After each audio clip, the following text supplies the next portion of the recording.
رسول اللہ صلی اللہ علیہ وآلہ وسلم جوتا پہننے، کنگھی کرنے، وضو کرنے اور اپنے ہر کام میں دائیں طرف سے کام کی ابتدا کرنے کو پسند فرمایا کرتے تھے۔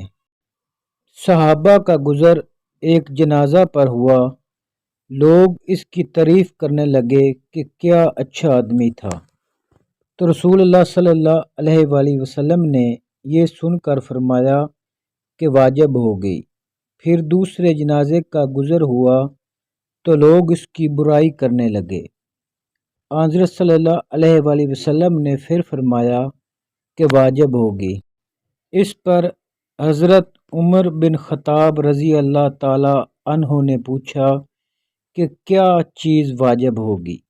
آپ صلی اللہ علیہ وآلہ وسلم نے فرمایا کہ جس میت کی تم لوگوں نے تعریف کی ہے اس کے لیے تو جنت واجب ہوگی، اور جس کی تم نے برائی کی ہے اس کے لیے دوزخ واجب ہوگی۔